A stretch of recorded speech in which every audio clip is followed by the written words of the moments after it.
Son, and of the Holy Spirit, one God. Brothers and sisters in Christ, as we continue into our summer, we are doing these readings from the Gospel according to St. Matthew throughout the summer.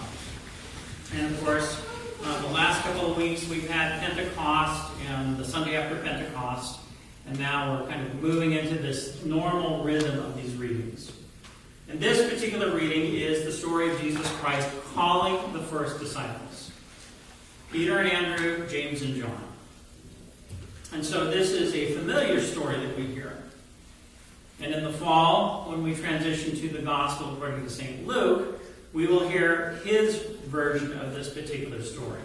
So we repeat this cycle throughout the year, where we look at this calling of the first disciples. I think this story, for most of us, is a scary story.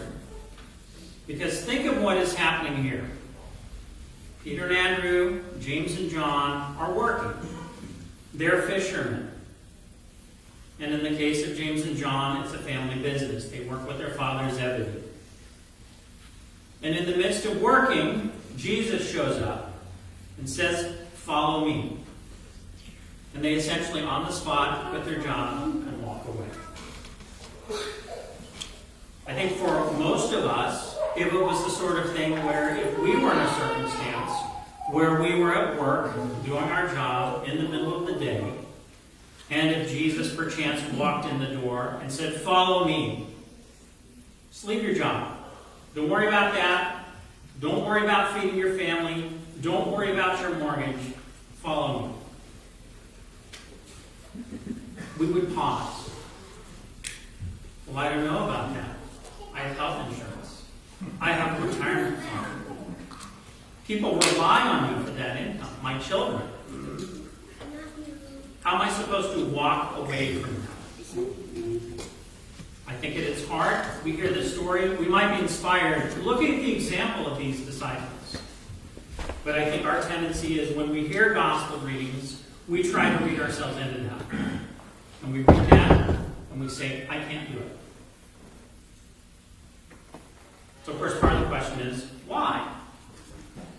Well, I alluded to this a little bit last week, in my homily last week.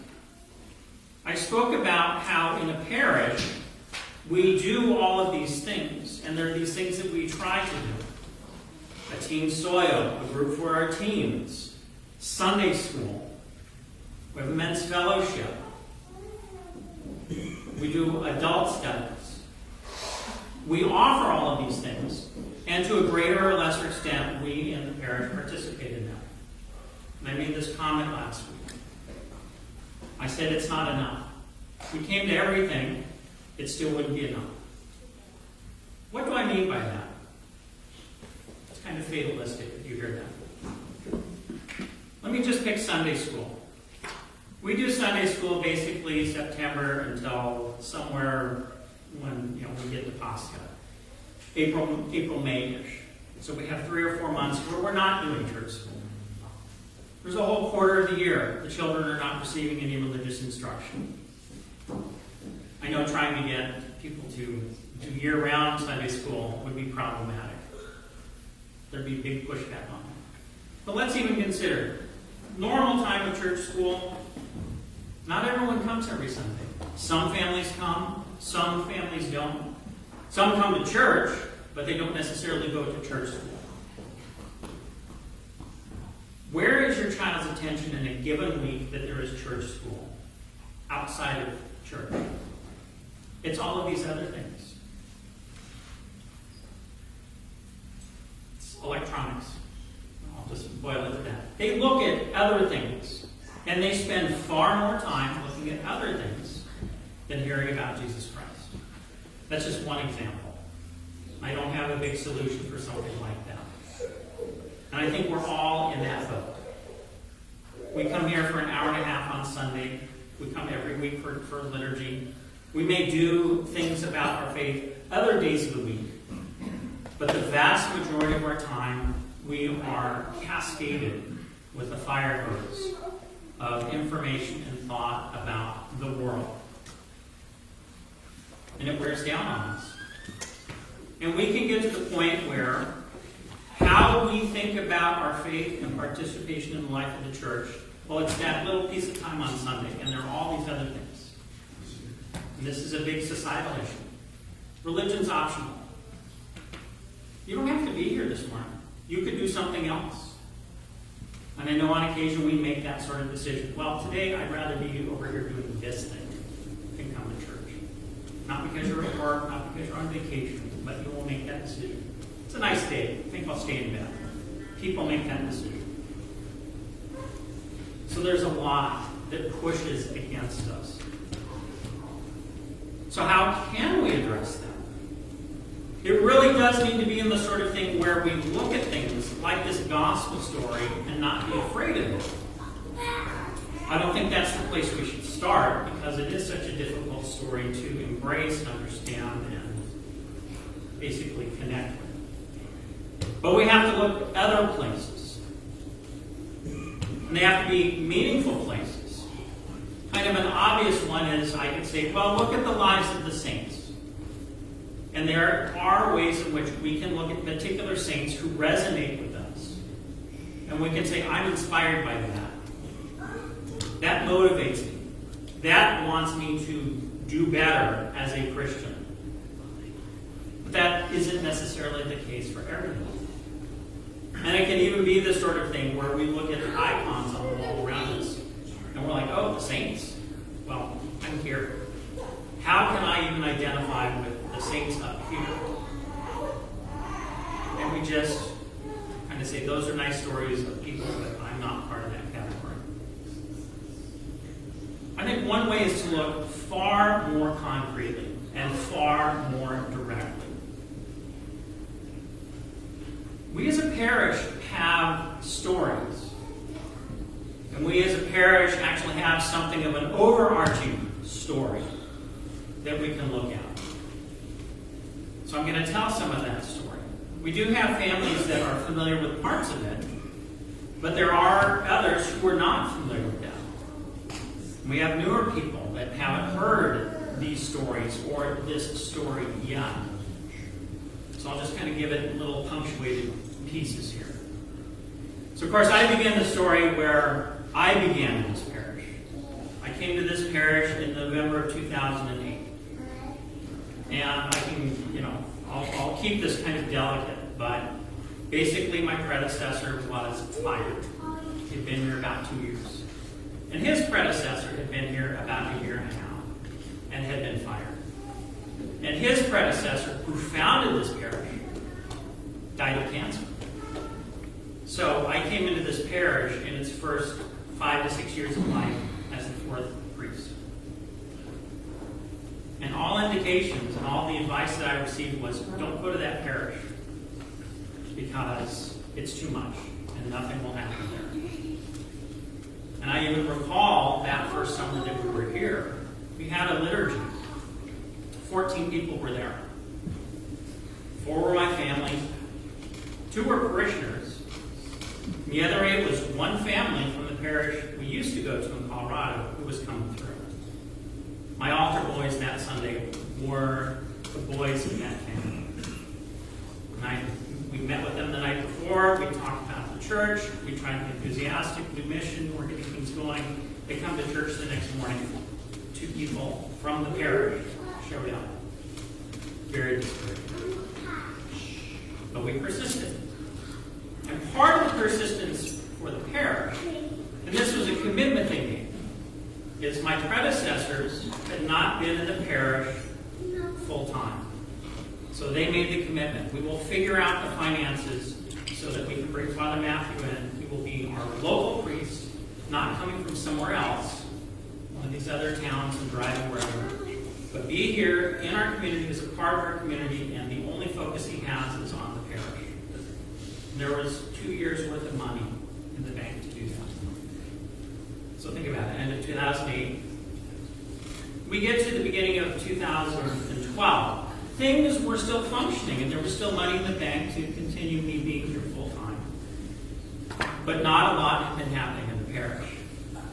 And so, spring of 2012, I had a conversation with Father Peter Gilchrist. You probably have heard that name.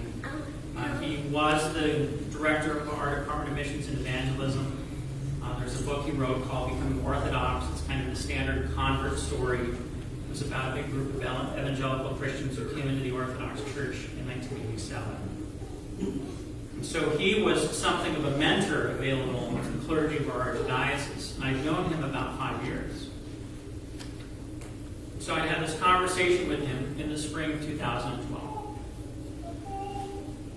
And he said, "Father, why don't I come out in the fall? We'll kind of do a big thing, kind of get things rebooted, really try and get things started up there."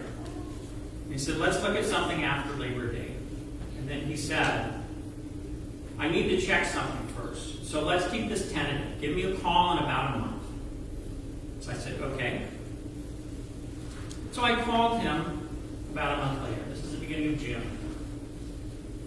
And he said, "I'm sorry, Father, but I won't be able to come out."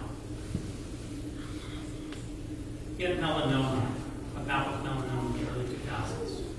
"My cancer's bad, and I'm probably not going to see the end of the summer, so I'm not doing any visits."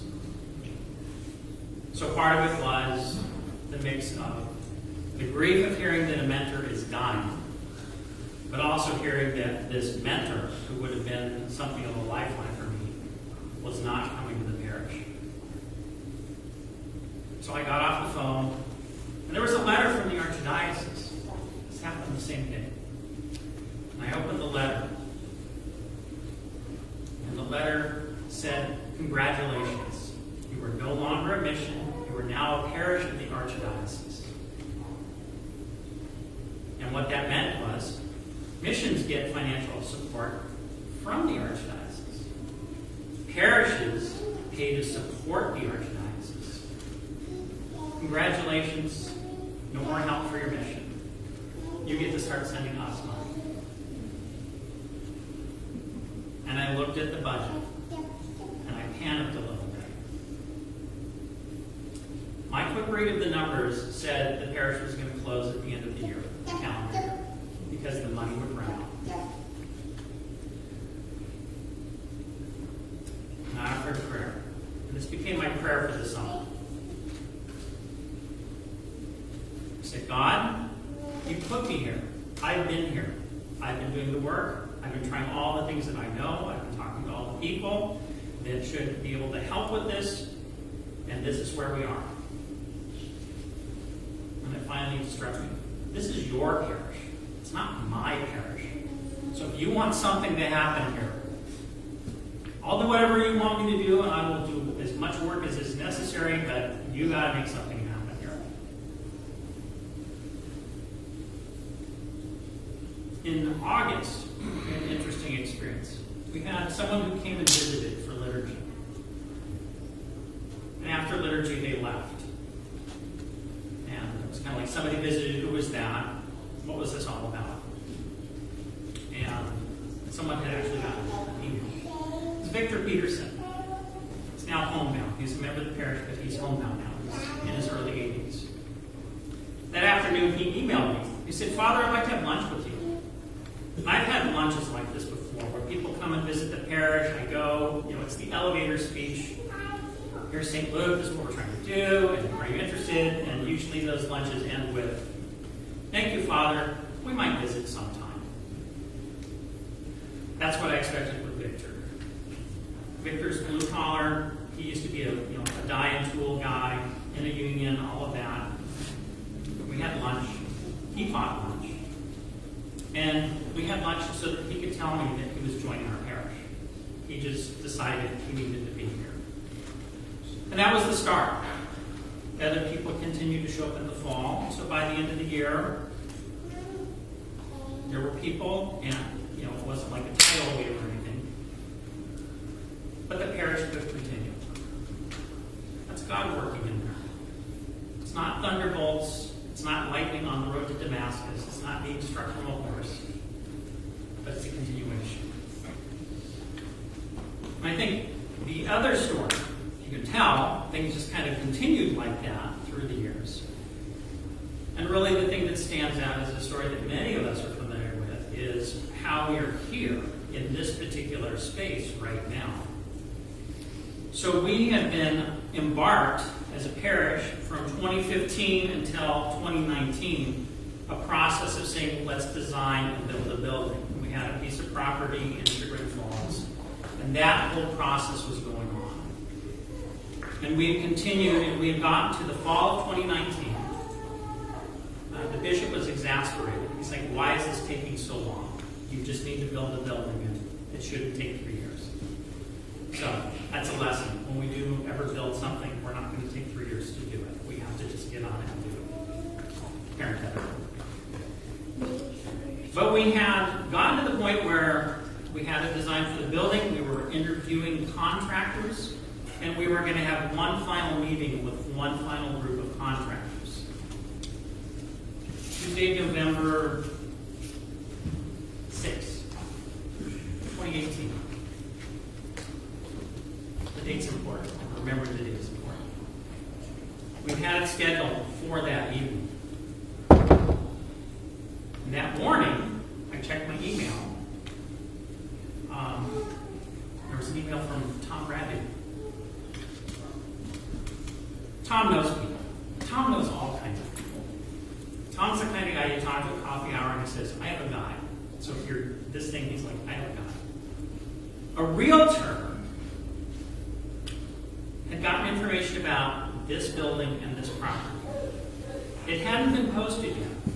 It was due to be posted Friday. But this realtor was like, hey, I know Tom's circumstance. And she sent it to him. And Tom, who was in Hawaii at the time, sent it to the whole building committee. And I opened the email, and it's like, there's a property available for purchase. And when I stopped screaming and yelling, we're not doing this, Tom, we're building a building, I actually looked at the email. And I was like, that building. All of those years, driving up and down 306, I'd seen this building, and I thought, I wonder what's going on with that community. I wonder if at some point they might want to sell their property. And there it was. So I said, well, this is going to get talked about at the meeting tonight. And so I went to the meeting. It's kind of pro forma. I don't really remember the contractors because they were not that impressive in terms of what they said they would do for the cost. We finished with them, they left, and then someone's like, well, we probably need to talk about this email from Tom. And it was sheepish because it was that whole thing of we've spent the last 3 years doing one thing, and now we're looking at this other thing. Why did we consider it?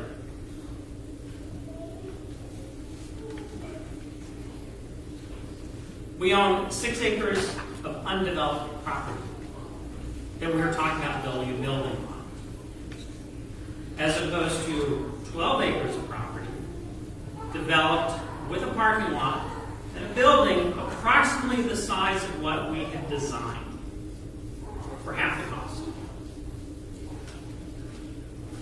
So it was a no-brainer. And things went fast from there. Next day, Wednesday, we actually arranged to get in, look at the property. It was a busy day. Actually, went and visited Victor and had lunch with him because he was homebound at that point. And we had liturgy that night. So I had to come in and do liturgy. And then on Thursday, November 8th, we were under contract for this building. And we continued from there. But we come back to this thing. Many of you know that this building was the original building for Holy Angels, the Catholic Church down the street here. Here's the important thing about that liturgy and the day that we went under contract. Feast of the Archangels, November 8th. We can kind of say reading tea leaves, or we can look at the circumstance and say that all the things that we looked at leading up to this point. This is almost, not quite, but 10 years to the day that I showed up here, wondering what was going on and what was going to happen. And we've continued since then. So those are the sorts of things that we tell one another. And those are the things that we need to remember to bolster our faith. God is working in this place. It's not always big and extraordinary sorts of things, but God works through this place. And if we remember our shared history, we can even look at individual histories and look at things in our own lives where God has been working and leading us. And that bolster our faith. In the face of this overwhelming cascade of the church telling us it's optional, God works